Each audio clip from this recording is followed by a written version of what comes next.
하나님 말씀 사도행전 16장 9절부터 15절 말씀입니다. 사도행전 16장 9절부터 15절입니다. 저와 함께 교독하시겠습니다. 제가 먼저 읽겠습니다.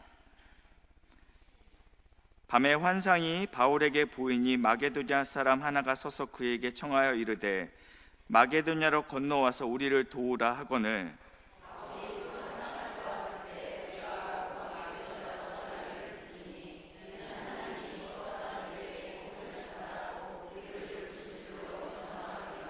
우리가 드로아에서 배로 떠나 사모드라게로 직행하여 이튿날 네아폴리로 가고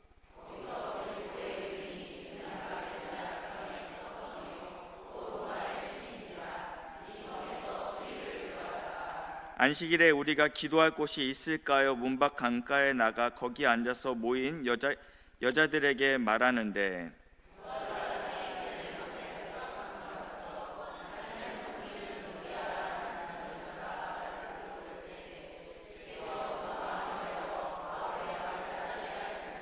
함께 읽겠습니다. 그와 그 집이 다 세례를 받고 우리에게 청하여 이르되 만일 나를 주 믿는 자로 알거늘 내 집에 들어와 유하라 하고 강권하여 머물게 하니라. 아멘.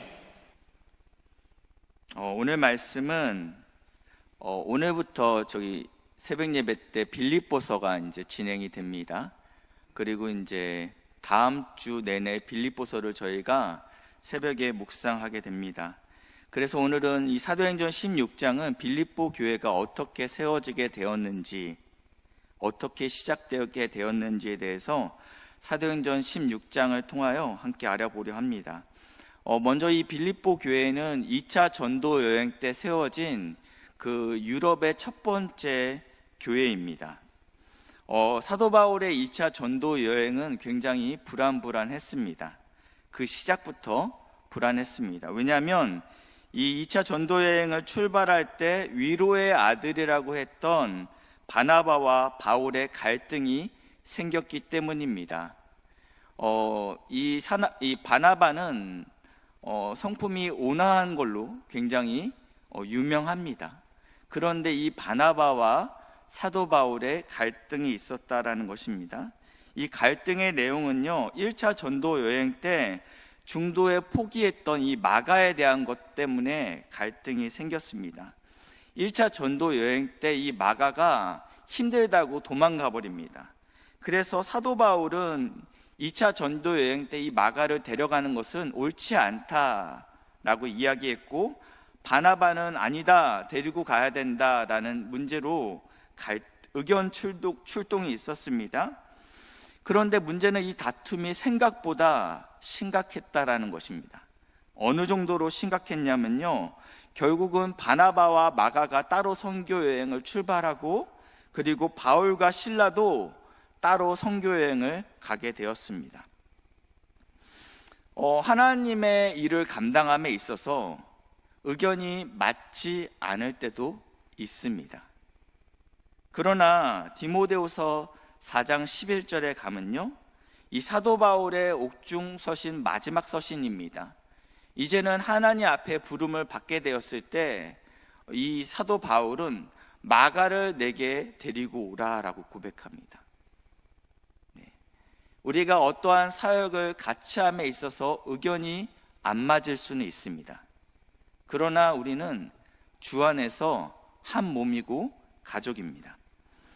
지도 한번 보여주시겠습니까? 이것은 2차 전도 여행을 표시한 지도인데, 지도를 보시면 수리아 안디옥이라고 성도님들이 보시기에는 어느 쪽인지 모르겠는데, 제가 이쪽을 볼 때는 오른쪽에 있습니다. 오른쪽 맨 끝에 수리아 안디옥이 보이시죠? 최초의 이방인 교회였습니다. 이곳에서 바나바와 사울은 파송받아서, 그래서 어디로 올라가냐면 갑바도기아라고 보이십니다. 그렇죠? 그 바로 밑에 있는 빨간색 박스 빈 공간이 갈라디아 지역이었습니다. 1차 전도 여행은 이 갑바도기아라고 표시된 바로 아랫 박스, 공란으로 되어 있는 그곳에서 갈라디아에서 하나님의 복음을 전했습니다. 그리고 이제는 2차 전도 여행을 출발하는데 수리아 안디옥에서 1차 전도 여행 때는 배를 타고 구브로를 갔다가 그리고 버가로부터 해서 이 갈라디아 지역을 갔습니다. 이번에는요, 내륙을 통해서 수리아 안디옥을 통해서 갈라디아로 갔습니다. 그러니까 자신이 1차 전도 여행 때 복음을 전했던 그 지역을 이렇게 재방문한 것입니다. 방문이 끝나면 이제 갈라디아에서 복음을 전하면서 그때 씨앗을 뿌렸던 디모데도 함께 2차 전도 여행에 포함되게 됩니다. 이 갈라디아에서 복음을 전했기 때문에 자연스럽게 사도 바울은 이제는 아시아에서 복음을 전해야 되겠다라는 마음을 먹게 됩니다. 여기서 말하는 이 아시아는 지금 우리가 생각하고 있는 그 아시아가 아니고 터키, 지금 저기 표시되어 있는 저 에베소 지역, 저기를 아시아라고 이야기했습니다. 저 아시아 지역으로 복음을 전해야 되겠다라는 마음을 먹게 됩니다. 왜냐하면 너무 자연스럽죠. 갈라디아에서 복음을 전했으니까 바로 서쪽에 아시아로 복음을 전하러 가려고 합니다. 근데 문제는요, 성령께서 아시아에서 말씀을 전하지 못하게 막으십니다. 이런 일이 있습니까? 하나님의 일을 하겠다라는데 성령께서 못하게 하십니다. 그래서 어떻게 하냐면요, 이번에는 북쪽 비두니아로 가려고 다시 마음을 바꿔먹습니다. 왜냐하면 성령 하나님이 아시아는 아니다라고 이야기하니까 서쪽은 아니나 보다, 그럼 북쪽으로 가는 거예요. 그래서 본도라고 표시되어 있죠. 그러니까 갈라디아 북쪽, 이 본도 지역으로 마음을 먹게 됩니다. 그런데 성경에 무엇이라고 표현되고 있냐면요, 예수의 영이 허락하지 아니하였다라고 표현하고 있습니다. 그러니까 성령이나 예수의 영이나 같은 말입니다. 그렇지만 다른 식으로 지금 쓰고 있는 것입니다.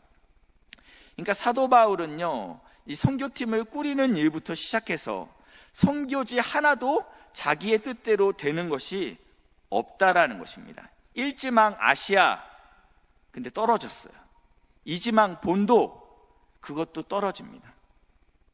이 어디로 가야 될지 모르는 상황 가운데, 그 상황 가운데 있을 때 환상을 통해서 마게도냐 사람 하나가 서서 이르되, 이 마게도냐는 아시아에서 바다를 살짝 건너면 그리스 지역이죠. 그래서 이 마게도냐, 아가야, 그러니까 여기까지는 아시아고 여기로 넘어가면서부터는 유럽이 시작되는 것입니다.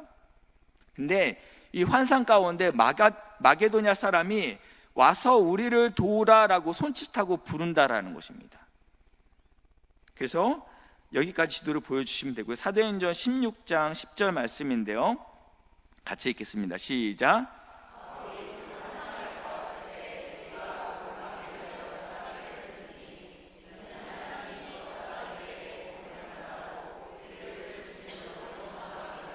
아멘. 우리를 부르신 줄 인정함이로라. 여기서 말하는 인정함이로라는 단어는요, 격렬한 논쟁을 통해서 끝에 설득당하다라는 의미가 있습니다. 왜냐하면 사도 바울은 마게도냐를 생각한 적은 없습니다. 아시아를 생각했죠. 그리고 비두니아를 생각했습니다. 아시아 아니라고요, 성령 하나님? 그럼 제가 비두니아를 가겠습니다. 그래서 여기서 말하는 인정함이로라는 어떤 뜻이냐면 격렬한 논쟁 끝에 설득당하다라는 의미가 있다라는 것입니다. 우리의 꿈이 좌절될 때 하나님의 꿈이 시작됩니다.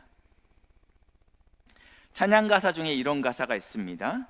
내게로부터 눈을 들어 주를 보기 시작할 때 그때야 비로소 주의 일을 볼 수 있게 되었다라는 찬양이 있습니다. 그전에는요, 미성숙하면요, 나만 보여요.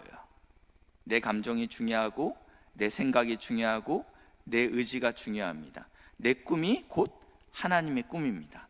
그런데 내 꿈이 무너졌을 때 비로소 하나님이 보이기 시작했다. 그 다음 가사는 이렇게 됩니다. 내 작은 마음 돌이키사. 사실은 우리가 품고 있는 그 선한 뜻은 하나님 보시기에는 작을 수 있다라는 것이죠. 온전하지 않을 수 있다라는 것이죠. 내 작은 마음을 돌이키사 하늘의 꿈 꾸게 하네 주님을 볼 때. 모든 시선을 주께 드리고, 이런 찬양인데요. 이 사도 바울은 자신의 계획들이 이루어지지 않은 것처럼 보입니다. 자신은 이 다음 스텝, 갈라디아를 갔으면 그 다음 아시아, 그 다음은 유럽을 가야 되겠다라고 본인으로서는 이러한 계획을 세웠지만 성령께서 이것을 막으셨죠. 예수의 영이 허락하지 않았습니다. 그런데 지금 격렬한 논쟁 끝에 누구에게 설득당했냐면 하나님께 설득당한 것입니다. 모세는요, 40세 때 자신의 민족을 구원하고자 하는 선한 마음이 그 안에 생겼습니다. 귀한 마음이죠. 자신이 왕입니다. 가만히 있으면요, 먹고 사는데 전혀 문제되지 않아요. 그런데 그러한 위험을 감수하게 됩니다. 그러나 이 선한 의도가 꺾이게 됩니다. 실패하게 되죠. 그래서 광야로 도망쳐서 40년간 광야 장인의 양만 치게 됩니다. 이것은 남자로서는 참 비참한 일이죠. 그리고 본인은 사실은 왕자로서의 교육을 받고 있던 자입니다. 아무것도 할 수 없다고 고백하던 그때 하나님이 이 80세 된 모세를 부릅니다. 그때 이 모세가 이렇게 이야기합니다.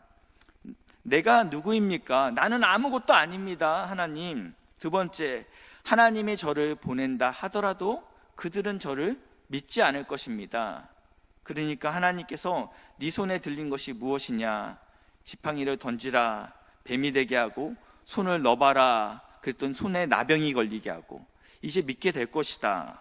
그랬더니 또 얘기해요. 나는 말을 못합니다.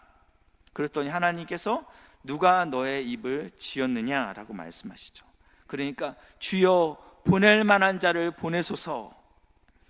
격렬한 논쟁 끝에 결국 하나님께서 모세를 설득하는 작업이에요. 우리의 꿈이 무너질 때 하나님의 꿈이 쓸 수 있다는 것입니다. 오늘 우리는 이 자리에 어떻게 나오셨습니까? 인생 가운데 좌절을 맛보고 하나님 아니면, 하나님의 은혜 아니면 내가 살 수 없다, 이것을 철저하게 깨달았기 때문에 오늘 우리가 이 자리에 나오셨습니다. 이것은 하나님의 철저한 설득입니다. 아들아, 딸아, 너 기도 없으면 못 살아. 기도해야지. 젊었을 때는요, 우리가 가고 싶은 대로 가고 우리가 하고 싶은 대로 살았지만 인생을 살면 살수록 내 뜻대로 되는 게 하나도 없다. 내 자식도 내 뜻대로 되지 않죠.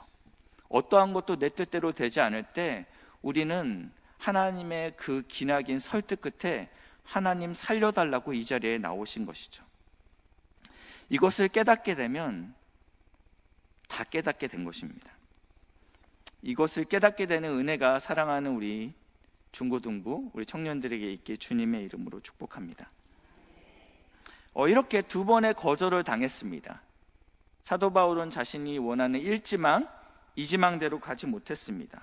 그리고 예상하지 못한 곳, 이 마게도냐의 첫 번째 성 빌립보에 도착합니다.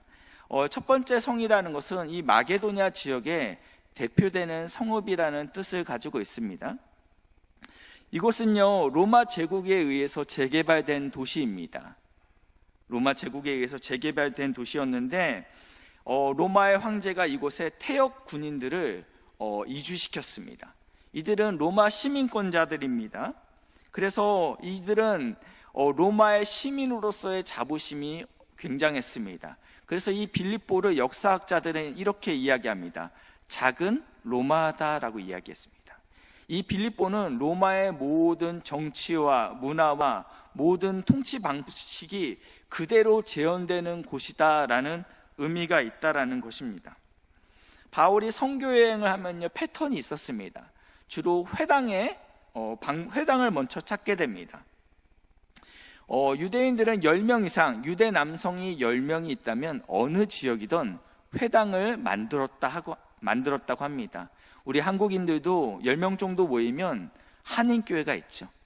어느 도시를 가도 한인교회는 있습니다. 그 10명이 예수를 믿지 않아도 일단은 교회는 만들더라고요. 근데 유대인들은 10명 이상만 모이면 무조건 회당을 만들게 되어 있습니다. 그런데 문제는 이 빌립보에는 그 회당이 없다라는 것입니다.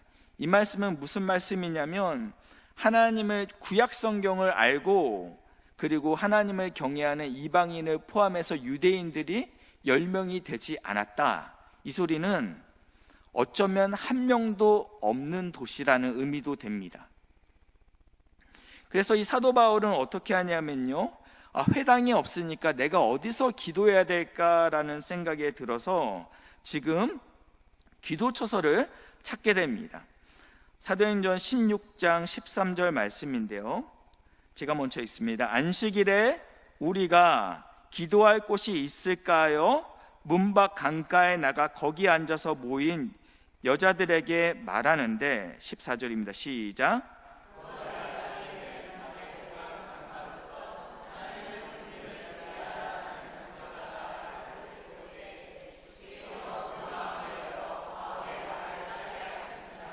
아멘.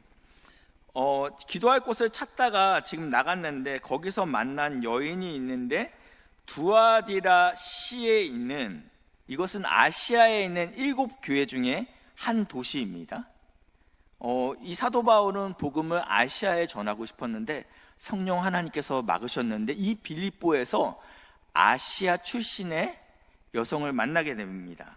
이 여인은 장사를 하는데 그 자색 옷감, 보라색 계열이죠. 이런 보라색 계열입니다. 이게 원래는 로마 황제, 귀족들이 주로 이제 입게 되는 옷감이었습니다.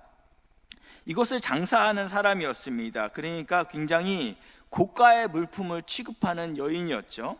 그 사람이 루디아였는데 이 루디아가 이 바울의 이야기를 듣고 그 마음을 열어서 복음을 받게 됩니다. 그러면서 침례를 받게 되었다라고, 세례를 받게 되었다고 15절에 나와 있습니다.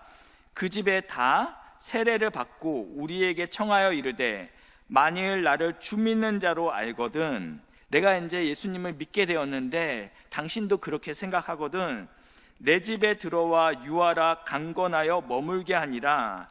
자신의 집을 기도초소, 교회로 만들었다라는 것입니다. 그러니까 이 빌립보 교회는요, 가정교회로 시작했습니다. 한 이방 여인의 가정집을 빌려서 예배 드렸다라는 것입니다. 이렇게 빌립보 교회의 첫 번째 성도는 루디아입니다. 그리고 사도 바울은 아시아의 복음을 전하고 싶었지만 성령 하나님께서 막았지만 아시아 출신의 여인을 만나게 함으로 하나님께서 당신의 일을 이루어 가십니다. 하나님께서는 우리가 생각했던 방법이 아닌 하나님의 방법으로 하나님의 일을 이루어 가십니다. 예수님께서 승천하시면서 제자들에게 마지막 명령을 하셨습니다. 오직 성령이 너희에게 임하시면 너희가 권능을 받고 예루살렘과 유대와 사마리아와 그리고 땅끝까지 이르러 내 증인이 되라라고 말씀하셨어요. 이것은 지금 이 21세기 우리 신성교회가 적용한다면 공항동과 오직 성령이 임하면 너희가 권능을 받아 공항동과 그리고 강서구와 서울과 그리고 땅끝까지, 해남 땅끝까지 내 증인이 되라, 뭐 이런 이렇게 점점점 스펙트럼이 넓어지는 이 구조입니다. 이 넓어지는 구조가 갖고 있는데요, 내 증인이 되라라는 말씀이시죠. 지난 우리 신성교회는 56년간 이 공항동에서 잃어버린 영혼을 구원하는 방주의 역할을 든든하게 감당했습니다. 또한 우리가 파송한 서만수 선교사님, 누군지 아시나요? 그렇죠? 저는 2004년도에 그 자카르타 한인연합교회를 방문할 기회가 있었습니다. 단기 선교로요. 그래서 이 교회에 대해서 좀 아는데, 서만수 선교사님을 파송한 교회이기도 하죠. 교회의 많은 선교사님을 우리 교회에서 파송했습니다. 근데 저는 이 인도네시아에 있는 이 한인연합교회에 대해서 엄청난 가능성을 보게 됩니다. 하나의 선교사님이 한인교회를 세웠죠. 혼자서 사역을 감당하기보다는 우리 현지 교민들과 함께 내가 이 사역을 감당해서 교회를 세워야 되겠다라는 마음으로 제가 알고 있기로는 인도네시아 자카르타에 1호 한인교회를 세운 걸로 알고 있습니다. 그리고 현지인 신학생들을 양성하고 있습니다. 인도네시아에는 17,000개의 섬이 있습니다. 17,000개의 섬이 있는데 한국 선교사를 한 명 파송하기 위해서는요, 생활비만 기본적으로 300 이상 들어갑니다. 매달려. 사역비는 따로 들어가야죠. 애들 학교도 보내야죠. 원주민 학교 보낼 건가요? 국제학교 보내려면 애들당 또 100만 원씩 들어가요.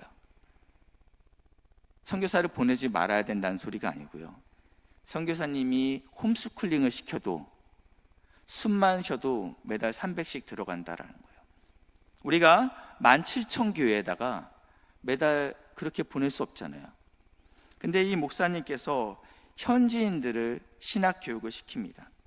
제가 오늘 주보 들어가니까요, 연계교회가 현지 신학생을 교육시켜서 이 인도네시아 섬에다가 집어넣어놨는데, 교회를 1130번째 교회를 개척했더라고요. 우리는 작은 섬김으로 한 분의 선교사님을 파송했는데, 그 씨앗이 지금 어떻게 됐던 그 자카르타에서는 제법 제일 큰 교회로 성장해 있고, 그 교회에서는 1130번째 교회를 개척해서 현지 목회자를 세웠다라는 것입니다. 이렇게 하나님께서 우리 교회를 귀하게 쓰셨습니다. 그리고 이제는 우리는 굳이 땅끝을 가지 않아도 됩니다. 무슨 말씀이냐면요, 방화동과 그리고 개화동 그리고 공항동 일대에 이주 노동자가 제법 많다라는 것입니다. 이들도 우리의 복음을 들어야 돼 우리의 선교지라는 것입니다. 이 빌립보 지역의 두 번째 사건은 무엇이냐면요, 사도행전 16장 16절 말씀인데요, 우리가 기도하는 곳에 가다가 점치는 귀신 들린 여종을 하나 만나니 점으로 그 주인들에게 큰 이익을 주는 자라.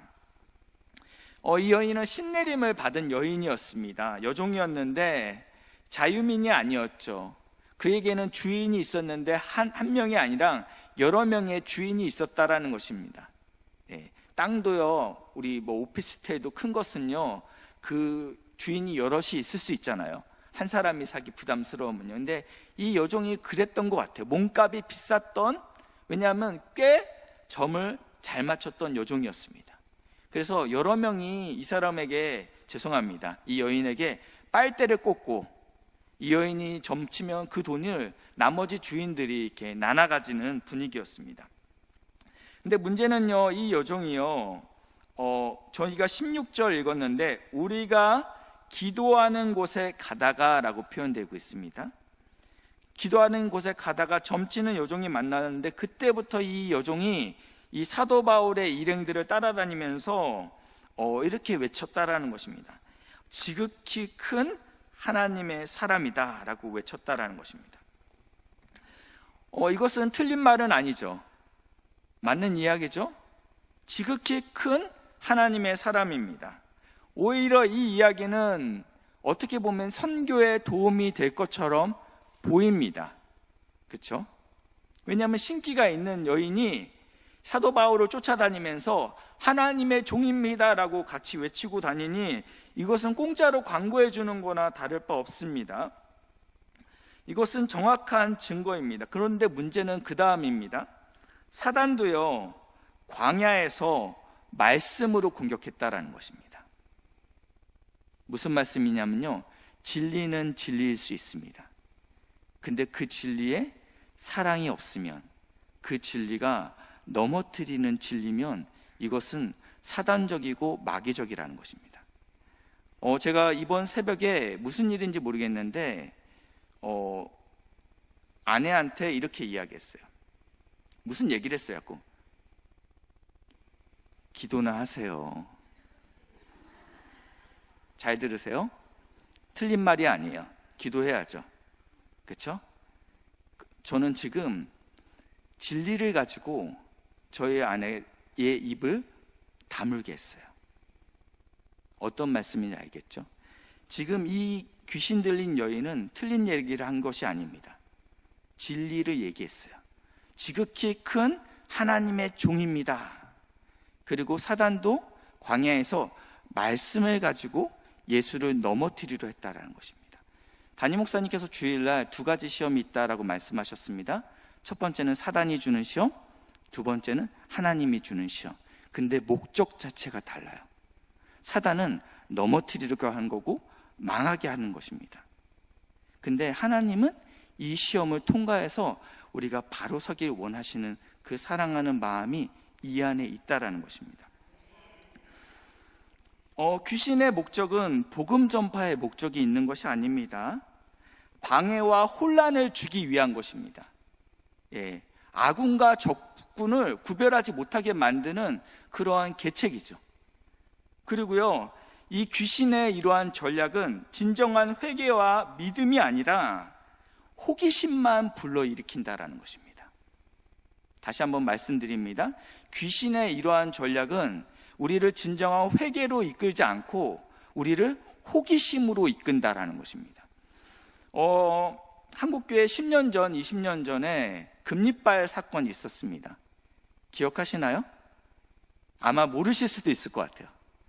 예, 근데 난리 났습니다. 한국교회에서 어떤 브라질의 유태교 목사님이 오셔갖고 이렇게 은사주의 교회에서는 이분을 초청하고, 그래서 이 아말감, 썩은 이빨이 금리빨이 되는 이슈가 한국교회에 일어났습니다. 그래서 저도 그 청년회 때, 그 전도사 때 그 은혜의 자리에 내가 꼭 참여해야 되겠다. 나도 아말감이 있다. 그래서 기쁨으로 가서 주여 금리빨이야 막 이랬는데 다행히 안 됐어요. 예, 다행히 안 됐어요. 예. 그때 어려서 제가 뭣도 모르고, 만약에 제가 그때 금리빨 됐으면 저 여기 없죠. 그렇죠? 이것은 우리의 영혼에 어떠한 유익도 되지 않습니다. 하나님 그렇게 일하시는 분 아닙니다. 교회가 구판이 되면 안 됩니다. 우리에게 진정한 믿음과 회개를 줄 수 있는 유일한 방법은 하나님 말씀 외에는 없어요. 하나님의 말씀만이 유일하게 우리를 온전히 회개에 이르게 하는 줄 믿으시기 바랍니다. 귀신 나간 이 여인이 회복이 됩니다. 인생이 회복되었죠. 귀신 들렸던 여인이 귀신이 나가니 제정신으로 돌아오면 얼마나 감사한 일입니까? 근데 문제는요, 이 포주들, 이 여인의 주인들이, 포주라는 표현은 정확한 표현은 아니겠네요. 이 여인에게 지분이 있는 주인들이 이 여인이 더 이상 점괘를 못 마치자 여기에 대해서 분노가 생겼습니다. 왜냐하면 나의 재산권이 없어졌다라는 생각이 들었던 것이죠. 그래서 자기의 수익의 소망이 끊어진 것을 보고 분노하였다라고 기록합니다. 비슷한 사건이 또 있습니다. 예수님께서요, 귀신 들렸던 청년에게 찾아갑니다. 이 청년은 가족에게 버려진 바 된 청년입니다. 그래서 무덤에서 지냈던 청년이죠. 그리고 이 청년은요, 시도 때도 없이 옷을 훌러덩 벗고 막 뛰쳐다녔어요. 그래서 마을 사람들이 이 청년을 쇠사슬로 묶어놓습니다. 그러나 이 귀신 들린 이 청년은 이 쇠사슬도 끊고 그리고 열심히 돌아다녔죠. 근데 예수님께서 이 청년을, 이방인이었던 이 청년을 찾아오십니다. 그리고 치유하십니다. 마을 사람들이 이 청년이 귀신이 나갔다라는 소문을 듣고 찾아왔을 때는 이 청년은 멀쩡한 모습으로 옷을 입고 예수님 앞에 무릎 꿇고 있습니다. 얼마나 아름다운 모습입니까? 회복됐잖아요. 그러나 마을 사람들은 어떡하죠? 예수님께 정중하게 이 마을을 떠나달라라고 이야기합니다. 왜 그럽니까? 재정적인 손실이 너무 컸기 때문입니다. 이 청년 한 명 살리자고 돼지 수천 마리를 죽여? 이것은 수지타산이 맞지 않아. 그래서 예수님을 받아들이지 않기로 결단했다라는 것입니다. 영혼을 살리는 일에 있어서 재정적인 가치로 접근하면 우리는 감당할 수 없습니다. 영혼을 구원하는 일에 재정이 흘러가야 됩니다. 이것은 낭비는 아닙니다. 왜냐하면 한 영혼이 천하보다 귀하기 때문입니다. 그러나 세상은 이러한 수고로움에 대해서 이해할 수 없습니다. 왜냐하면 세상의 가치로는 이것이 이해가 되지 않기 때문입니다. 사도행전 16장 21절 말씀인데 우리 한번 같이 읽겠습니다. 시작.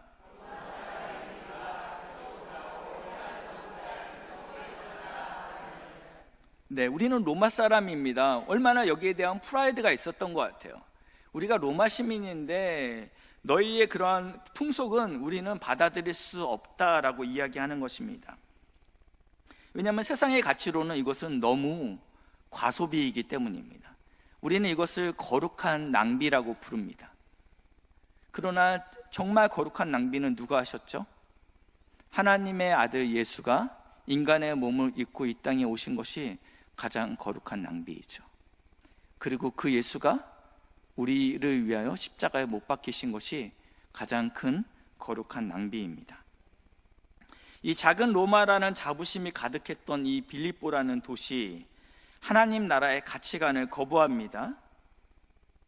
어쩌면 교회도 이 세상의 가치관에 물들어 있는 줄 모릅니다. 우리는 한 영혼을 바라봐야 됩니다.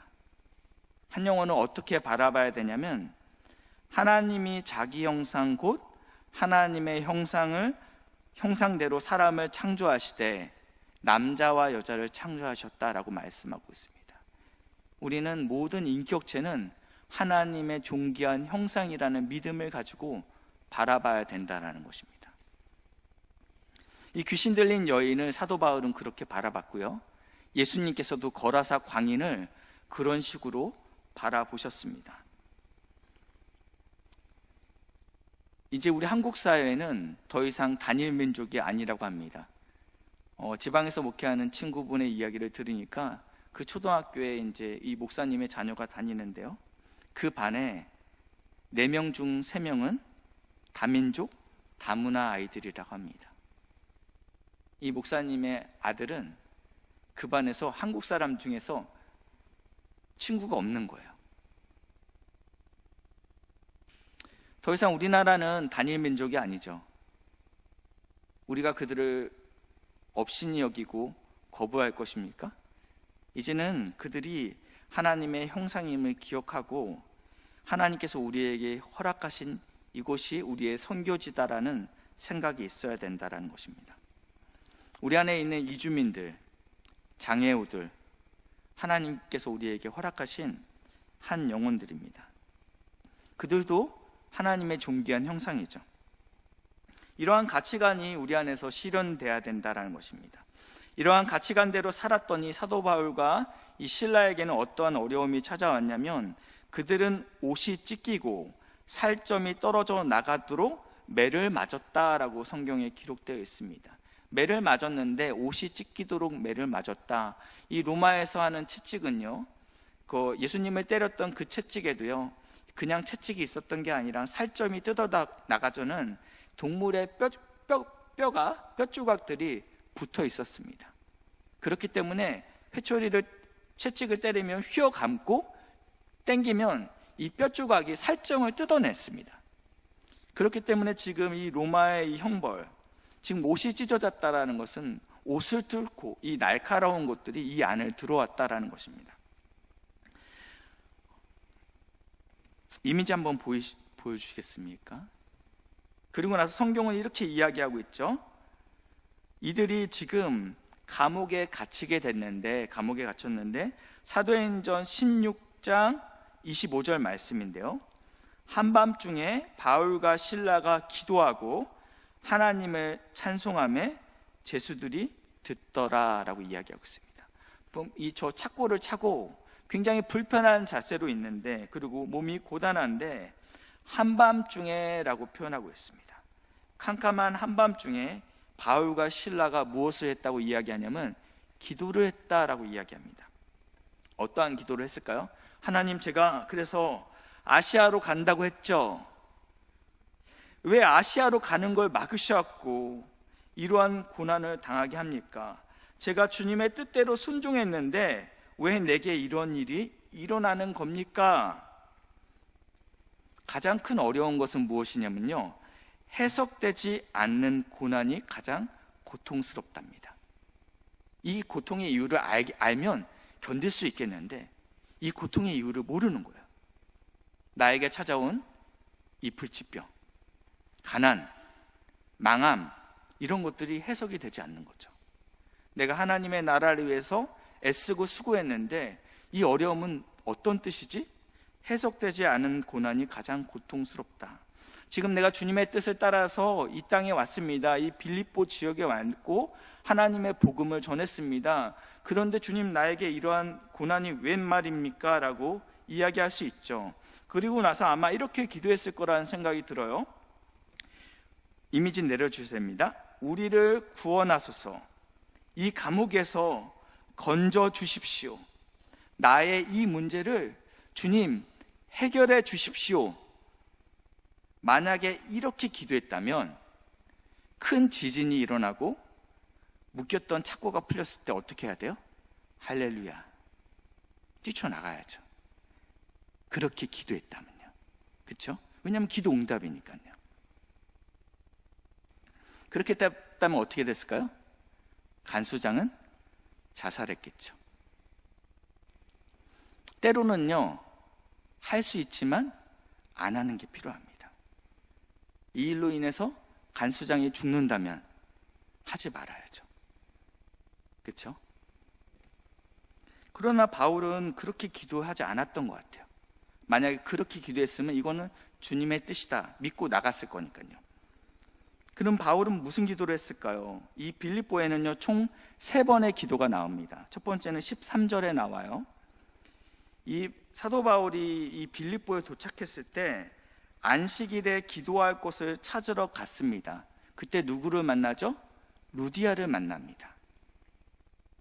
두 번째 기도는요, 16절에 나와 있는데 기도하는 곳에 가다가 점치는 귀신 들린 여종을 만납니다. 그리고 오늘 3번째 기도가 등장합니다. 사도 바울이 기도하는 가운데 늘 하나님의 일하심을 경험했습니다. 기도하니까 믿음의 동역자 루디아를 만나고, 기도하다가 또 귀신 들린 여종을 만나고, 지금 이 자리에서 또 기도하는 거예요.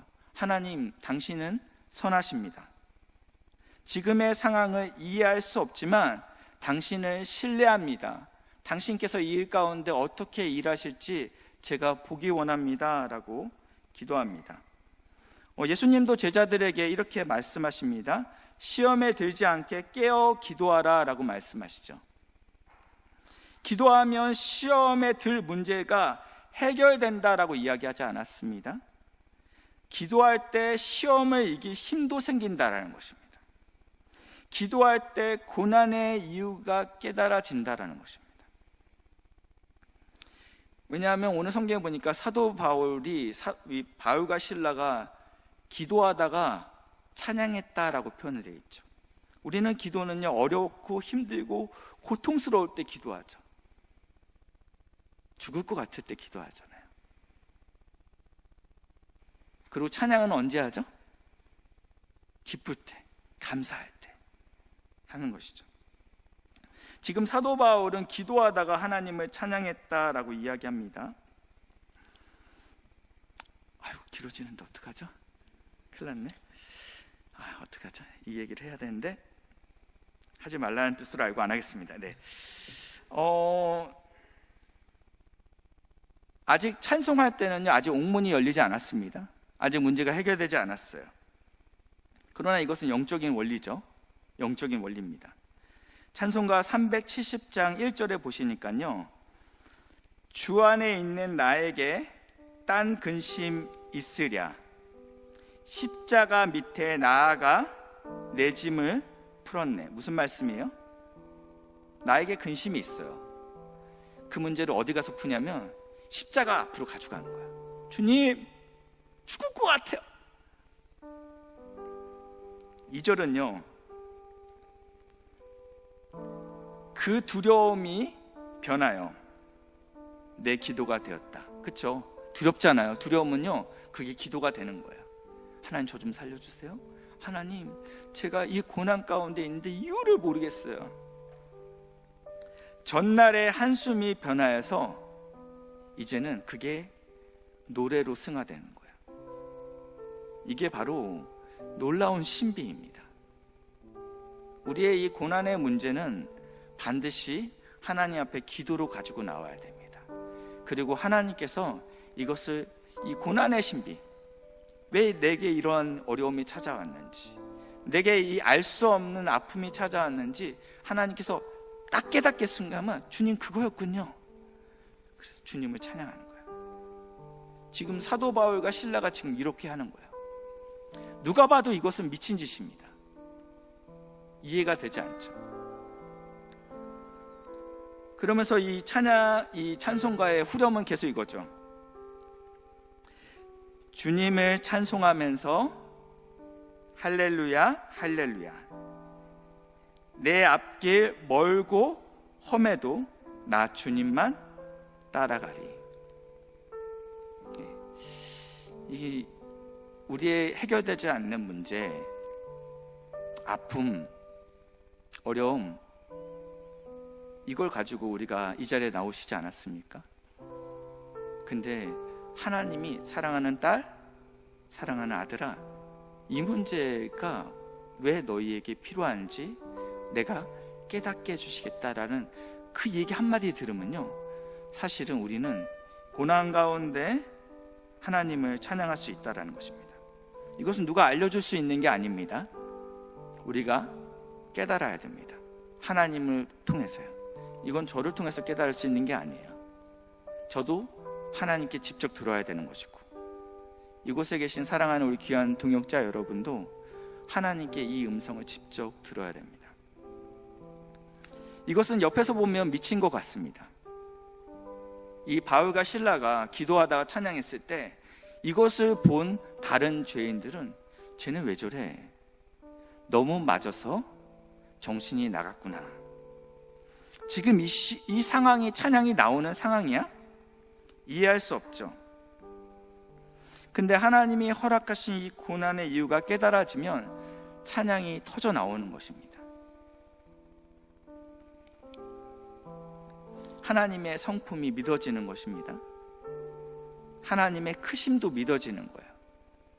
하나님의 일하심도 믿어지는 것이죠. 이 바울과 실라의 찬양과 기도 소리를 들었던 옥에 갇힌 죄수들이 듣더라라고 표현되어 있는데요, 골똘히 듣더라라는 의미가 있습니다. 그냥 소리가 들리니까 듣는 것이 아니고 이해가 되지 않으니까 듣는 거예요.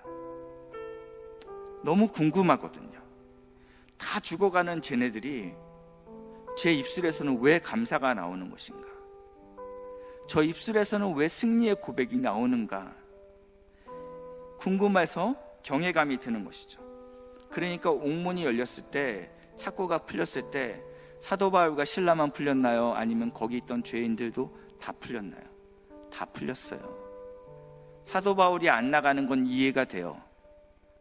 근데 다른 죄인들은요, 살인하고 도둑질하고 인간 쓰레기들이 잡혀있는 그 자리인데 이들이 이 경외감에 두려워 떨어서 차마 나갈 수 없었다라는 거예요.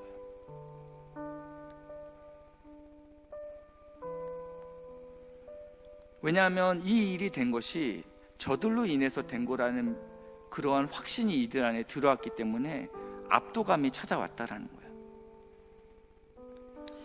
거예요. 잠들었던 간수가 깨서 이 상황을 보고 너무 깜짝 놀라서 자결하려 합니다. 죄수가 도망가면 그 책임을 간수에게 묻기 때문입니다. 자결하려 할 때 사도 바울이 크게 소리 지르죠. 우리가 다 여기 있다. 이해가 되지 않는 상황이죠. 그러면서 이 간수가 이렇게 얘기하죠. 선생님, 내가 어떻게 해야 구원받을 수 있겠습니까? 이것이 세상이 우리를 향하여서 던질 질문이라는 것입니다. 너희들은 왜 그렇게 살아? 무엇이 다른 거야? 왜 너네들은 손해보지? 왜 너네들은 좁은 길로 가는 거야?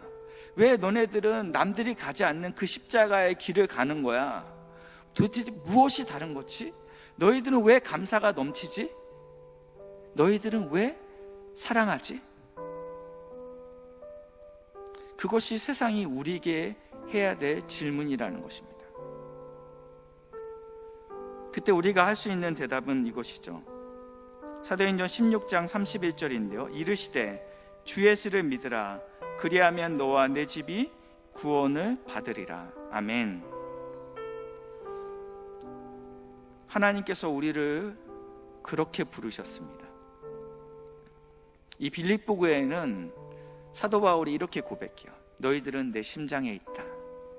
얼마나 사랑했으면 자신이 세웠던 많은 교회가 있어요. 많은 교회가 있는데 딱 빌립보 교회 딱 집어서 너희들을 생각하면 내 심장이 막 무너질 것 같아. 너무너무 좋아서.